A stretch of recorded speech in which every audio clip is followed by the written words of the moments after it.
Hey everybody, Roxbox90 here with day 11 of M15 spoilers. We got a couple of really cool cards today, so let's jump right in. First off with Kurkesh Onak Ancient, which is a flavorful, if not difficult to pronounce name.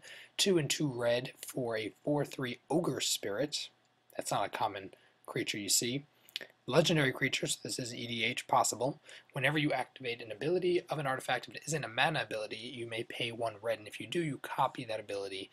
You may choose new targets. So this makes him a very powerful, right off the bat, EDH commander because of the fact that you can very easily build a mono red deck with tons of artifacts.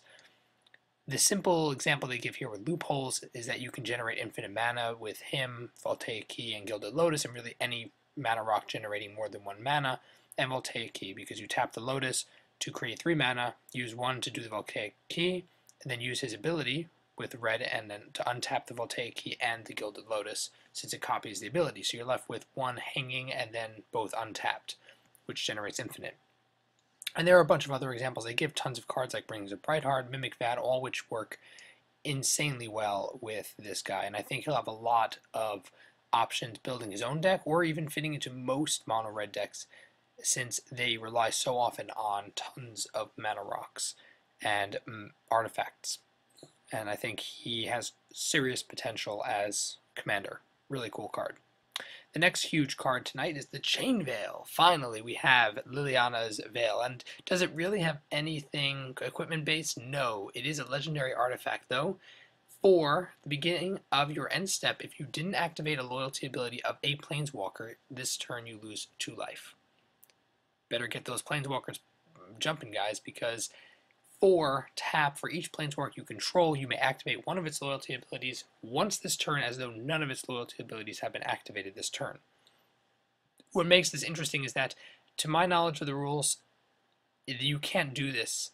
Even though you can tap the artifact at instant speed, you can't do these abilities on your opponent's turn because activating loyalty is a sorcery speed effect. So don't think just because you can tap the artifact that you can use your Planeswalkers and other people's turns. That being said, it's still pretty crazy. 4 mana, if you have more than even one Planeswalker, but if you have more than one Planeswalker out, being able to activate 2 abilities a turn for each of them, or simply 4 mana, is absurd. Super Friends decks are going to love this. I'm pretty sure this is going to really help a lot of decks that have wanted to run Planeswalker Super Friends, both in constructed standard or even in EDH Commander. There are plenty of Planeswalker decks, and I think this card really pushes the Planeswalker mechanic in a way we've never seen it before. Do I wish that the Chain Veil was somehow an equipment and a good equipment useful? Yeah, sure I do, but I think in terms of what it does, both flavor-wise and in terms of just being a really cool, unique artifact, I like what they did with it. Then just going to show you guys that we have the intro pack decks, and we already saw the promos yesterday, but these are the intro packs, and you see the artwork now in much better quality. The fat pack with Garrick on it. In Garrick's wake, this is the promo. I think we mentioned it was a promo. This is the promo art, which I assume means the regular art will be different. I don't know. Reclamation Mage now in HD, I guess, and then Chief Engineer both look really, really nice. And then we have here, this is a new bit from tonight, Magic 2015 Game Day, you get a Champion playmat, which I don't think the art's so great, so I wouldn't be jumping for it, but maybe you guys like it. Then we have Act on Impulse, 3 mana for a sorcery, exile the top 3 cards of your library. Until end of turn, you may play cards exiled this way. Realize that you're casting the spell, so you have to pay its cost still. This is one of these pseudo-red draw spells, which I think is pretty neat. It's very random. Since it's only the top 3 cards that are being exiled, I wish there was a way they go to your graveyard or something after the fact, but regardless, at sorcery speed it's a little slow, I think, even for mono red decks that rely on and really need functional card draw. If your mono red deck is just pure burn, lots of cheap spells, I think this has a chance to work there because it'll be cheap enough that you drop this, turn 4 or 5, you could hopefully use a couple of spells or get rid of lands that are in the way.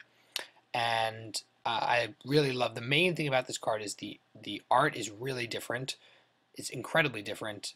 Having the perspective from Chandra's eyes off her goggles, very, very neat. and you don't want to know what happens after I put on the goggles. Great flavor, act on impulse. It's pure Chandra. In its randomness, it's red, but it's Chandra at heart, and I think it's a very well designed card, even if it's not as crazy amazing after first glance. Grind Clock is being reprinted from Scars. It's okay. I guess in Limited it's a way to mill out your opponent, and that's really where it'll see play. I can't see it doing anything else. And then we have Stain the Mind, 5 for a sorcery convoke. Name an online card, search target player's graveyard hand library, and name number of cards with the names and exile them. This card is merely one of many cards we've seen. It's not Surgical Extraction. Sorry, it's even with the convoke, it's a lot of mana. It's more like Cranial Extraction, which back in the day was a $25, $30 card, and quickly became a 50-cent card after people realized it was expensive. And its Surgical Extraction was just so much better. So I don't think this will see much play outside of, I don't even think in Limited it's functional. It might be a sideboard card in Constructed if certain decks are running 4 of certain powerful cards, but it's okay. It's really not such a great card. And last up, Generator Servant. This was spoiled yesterday, but I thought I'd say it today. It's 2 for a 2/1 elemental. Tap, sacrifice, add 2 colorless. If that mana is spent on a creature spell, it gains haste.